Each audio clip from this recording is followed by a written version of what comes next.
All know diet is a very important cornerstone in the management of IBD. That's because the patients keep coming and telling us that 40% of them believe that diets trigger the flare and 80% believe that diet has a key role. Quite often the spouse is the one who tells us he ate this and after that there was a trigger, and he eats a lot of these things and he keeps having a GI issue. So quite often we hear this from the patient, but however we do not have good evidence to know how to use this very important trigger in the management of IBD patients. So patients quite often ask us, what can I eat? What should I not eat? But we are usually not sufficiently informed about the evidence related to diet, and hence we remain silent or give some non-specific advice. And this results in our patients going to internet, WhatsApp, families and friends, alternative medicines who step in to give advice. And this is where we lose our patients, trust in us, because in Indian form of medicine or Ayurvedic form of medicine, homeopathic form of medicine, there is always a lot of importance given to diet. But unfortunately, modern medicine doesn't look at it from that perspective. So there comes a divide in our understanding our patients' problems and psyche. So diet is actually a risk factor for IBD, as well as it results in a flare of IBD and has a role in IBD complications. And diet also has a role in prevention of IBD, reducing disease activity, has a role in correcting malnutrition and reduces the risk of malignancy. So diet has a preventive role, treatment role, and has a role in reducing the disease activity, changing the course of the disease. So diet in the pathogenesis of IBD, in IBD we know genetics, environment and microbiota, all the three together play a role in causation of IBD, of which among the environmental issues it is diet which has a predominant role on modifying the microbiota, and that may result in increase in IBD. So changing diet as pattern over the decades has resulted in increase in IBD. First of all, there was the Paleolithic diet, and then came the agricultural revolution, and now we have frozen foods and fast foods. With this, there is reduction in diversity of the food that we eat, and the diet has become more pro-inflammatory. Western diet, the traditional Western diet, which has red meat, has a lot of fried food, and has a lot of processed food and a lot of sweets, and high in N6 PUFA, refined sugars. These are triggers for IBD, whereas the traditional healthy diet, which is based on fish and has a lot of vegetables and high in N3 PUFA, has an inhibitory role in IBD. So there is epidemiological evidence for all this. I cannot go into each of the details, but I can let you know that the Western pattern of diet high in sugar, high in red meat, high in fat, high in protein, high in iron and sulfur containing amino acids, and a child who has not been breastfed, alcohol in the form of whiskey, which is associated with increased risk, minerals such as iron, aluminium and titanium, and processed food and meat. All these in red are associated with increased risk. Whereas the protective diet are the traditional diets, which are rich in omega-3 fatty acids, fish, complex carbohydrates, red wine intake, vaginal delivery because this decides the flora in the gut of the neonate, zinc and vitamin D supplementation, natural food, as well as fruits and vegetables are associated with protective factors. How does diet trigger IBD? Diet has various effects on the gut. One is it dictates the flora. Second is certain kinds of diet have an effect on the mucus. It is associated with impairment of barrier function, especially spicy food and food which is rich in fat. Immune regulation is also dictated by the diet, and the antigen load, especially with milk protein as well as gluten, all of these can trigger inflammation. So the effect of food on diet, if you see here, there is wheat, which adds to gliadin, which increases the paracellular permeability and thus allows the bacteria and the pathogens to also enter and stimulate the immune system. Apart from that, saturated fat and high fat diet also results in increase in the gut barrier and changes the flora and results in stasis. Also, all these polysorbates and various things can also cause epithelial injury and acts on the glycocalyx as well as the mucous cell membrane. Diet can also affect motility, where high fat diet, low potassium diet, low calcium, low magnesium, all of them can make the gut go slow. If the gut goes slow, there will be bacterial overgrowth, which will result in dysbiosis. If the gut goes fast and there is no sufficient time for digestion, then it will lead to undigested food getting to the lower gut and hence will promote dysbiosis. So appropriate motility is necessary for appropriate digestion and having a control on the gut flora. So the evidence in this area is very weak. So you will never get odds ratios of more than 2 or 3. Maximum it will be 1.5, 1.7. So that is why the evidence for diet, role of diet in IBD control is weak. But however, it is a very cheap intervention. It is an effective intervention and it can be used on a daily basis. So chronically, diet would affect the ultimate activity of the disease. So it will obviously not be as effective as a biological, but because diet is a daily thing, handling diet is very useful in controlling disease activity. So what are the key ingredients of diets which we can modify? One is fiber, second is the amount of vegetable and fruit intake, amount of red meat intake, sugar, milk and gluten. So these are the common triggers we have to modulate. Fiber, it is very clear. High fiber diet is associated with reduced risk of CD as well as UC, and recommended amount of fiber is 24 grams a day, which in our patients in India, if you just tell them to take whole wheat and whole grains, they would get their fiber along with fruits and vegetables.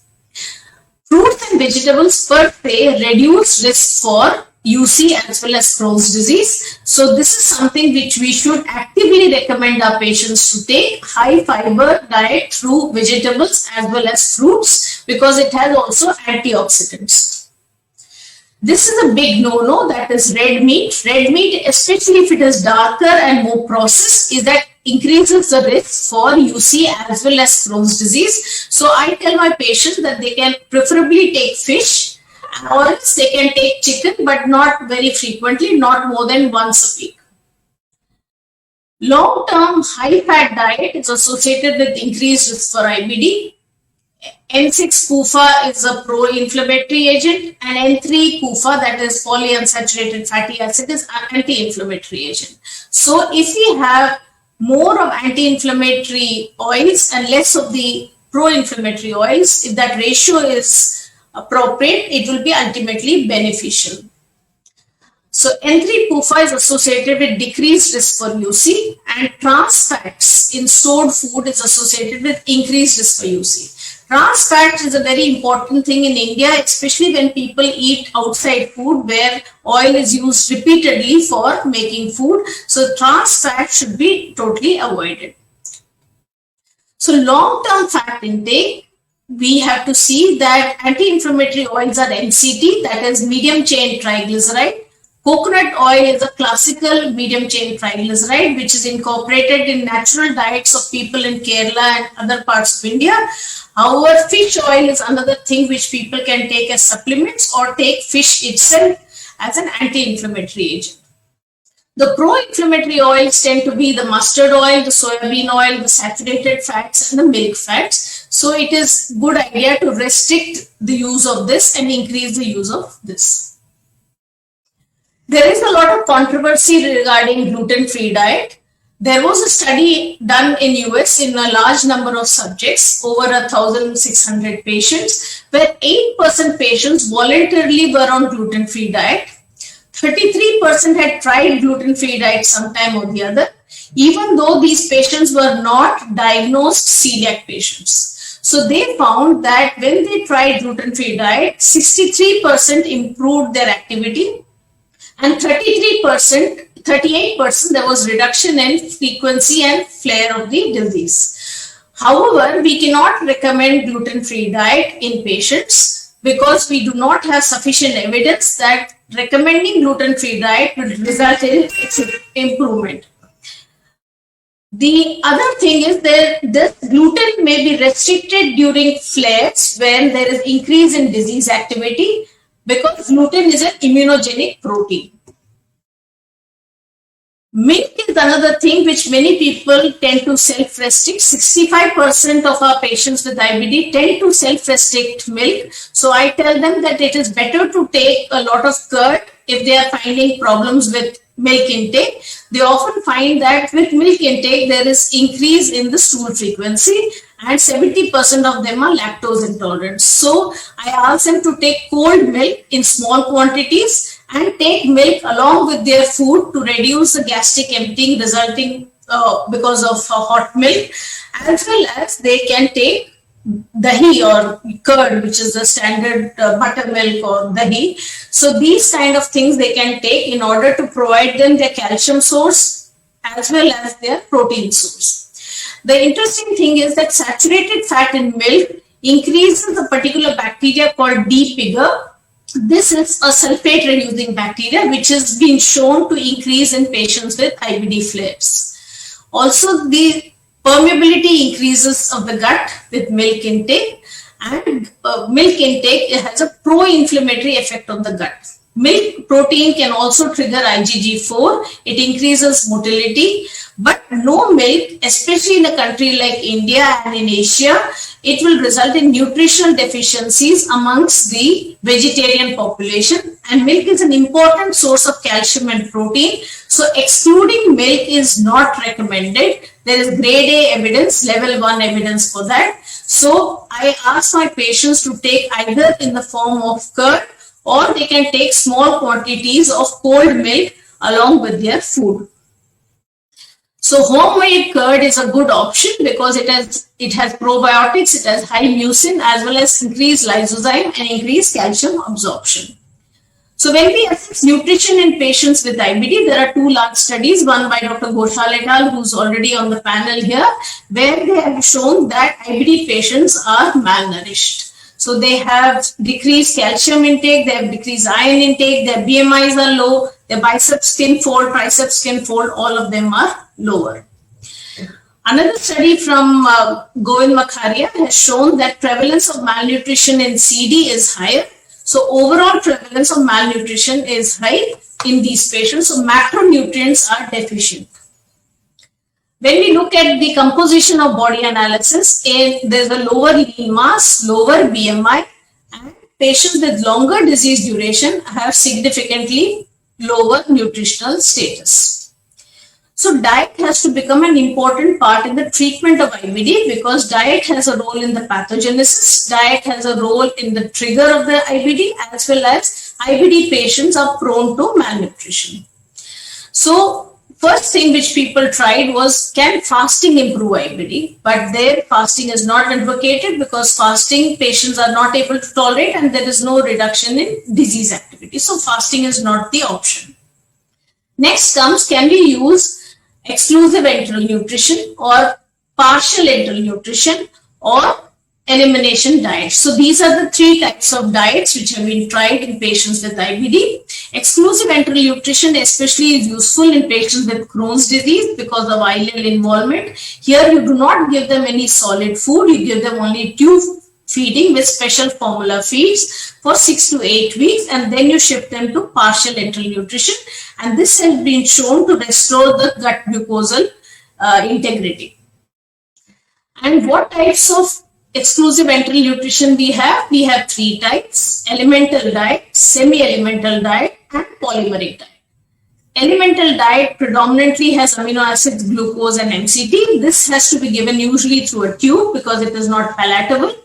The semi-elemental diets are usually also given through tubes. These are oligopeptides as well as MCT-based diet. The polymeric diet are complex carbohydrate, whole protein, and these can be taken orally by the patient. So there are various types of exclusive enteral nutrition. And the Asian guidelines say that there is no difference between elemental and polymeric formulas. So we should preferably use polymeric formulas because they are cheaper, they can be made in the house, it doesn't increase cost of therapy compared to elemental diet. Second is exclusive enteral nutrition is as effective as corticosteroids in pediatric Crohn's disease, but in adult Crohn's disease, it is inferior to corticosteroids. But you can use exclusive enteral nutrition as an add-on therapy in patients who are steroid dependent, refractory or intolerant. So basically exclusive enteral nutrition is very useful in pediatric Crohn's. In adult, it's an adjunct component, and we can use polymeric formulas in India. Elimination diets, various types have been tried, but they are of limited efficacy, so we do not usually advocate elimination diet. The Asian guidelines also does not recommend elimination diet in IBD.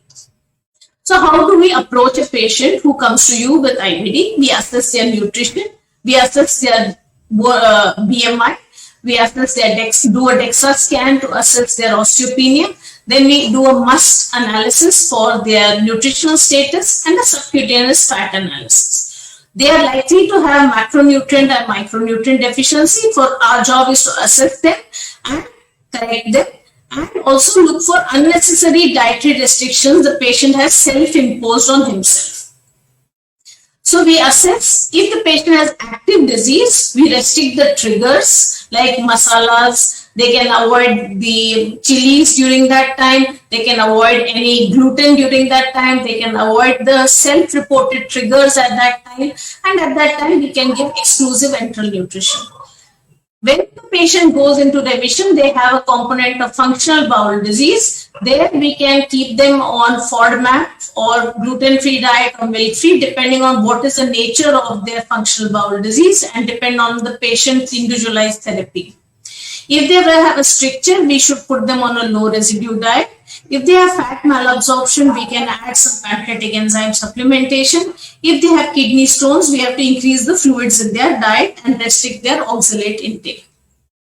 So what would you prescribe a patient? You ask them to take minimum 1 to 1.5 grams of protein if they are having active disease, otherwise 1 gram if they are in remission. Legumes, vegetable proteins and fish are good sources of protein in them. Egg is also another option if egg does not flare up the disease. Fat, we usually advocate low fat diet, MCT based diet, olive oil. These would be the ideal oils which they can tolerate. Carbohydrates, we ask them to take easily digestible cooked carbohydrates and primarily rice based as well as fermented grains with a lot of fruits and vegetables. Micronutrients, they are usually deficient in A, D, E and K, zinc, folic acid, iron, calcium, magnesium, potassium, B1, B6, B12 and selenium. So we can usually only check for iron, calcium and vitamin D and B12 in our routine laboratory practice, and we can check for that and supplement them. So it is a good practice to add a multivitamin daily and add a tablet of zinc into about 10 to 20 grams a day, because zinc has a role on gut immunity as well as gut barrier. There was a study which has shown that nutritional deficiency is very common in patients with IBD, and even if they are in remission, they are more likely to be nutritionally deficient. And the common ones are vitamin D, zinc, multivitamin B6, as well as vitamin C and B12, and many of them may be iron deficient, and they may have high ferritin levels, though the ferritin levels are related to their disease activity. So ferritin is a poor guide in these patients. We did a study on vitamin D, and we found that patients who had IBD had significantly lower vitamin D levels compared to their controls, to a tune of 18 nanograms per ml. And a meta-analysis on vitamin D deficiency shows that patients with IBD tend to be vitamin D deficient. So the risk of vitamin D deficiency is nearly 2 times in adults. In another study which we did, we gave active vitamin D, we gave nanovitamin D, and we found that with improvement in the vitamin D levels, the disease activity reduced and the histological scores also reduced. We also found that with improvement in vitamin D levels, the CRP levels went down, and with the calprotectin levels went down, and all of these were highly statistically significant. Another interesting thing in this study, we found that the improvement in UCDAI happened in those who had reached a target vitamin D level of 40. And here you can see on the x-axis, you have vitamin D levels of 1 to 20, 21 to 40. This is post-treatment vitamin D levels. So those who reached a level of 40 had a better response in UCDAI. And that is why we have in our lab, in our IBD clinic, ensured that we target vitamin D to a level of 40. There are other phytochemicals which are of use: curcumin, ginger, cinnamon, grapes, green tea, apple, honey, and bay. All these have again very small odds ratio, but may be effective in a couple of patients. So curcumin has been used for induction of remission in patients with UC. So there has been significant response by about 4 weeks in the curcumin group compared to the placebo group, as well as endoscopic response and healing has been higher in the curcumin group. In another RCT in 45 patients from the AIMS group, they had shown that curcumin enema is effective compared to a placebo enema when they were assessed at 8 weeks. In another multicentric study, giving curcumin resulted in reduction in the relapse rates of patients. We did a study on turmeric and we gave 5 grams twice a day of organic turmeric, and we found that it reduces calprotectin, reduces inflammation, and had high patient acceptability because it was of low cost. Probiotics have been tried for inducing remission in UC, and they have found that BSL-3 has a benefit in induction of remission in patients with UC, and the number needed to treat is 5. But however, the evidence of probiotics is very limited. Given the cost of therapy, it may not be an option unless we do not have any other options working in that patient. Probiotics in preventing relapse of UC, it has been found that it is as effective as 5-ASA in preventing relapse in UC, but no benefit in CD. So until we have more evidence coming up, I think the best thing which we have is our grandma's recipe of using khichdi, which has combination of curcumin.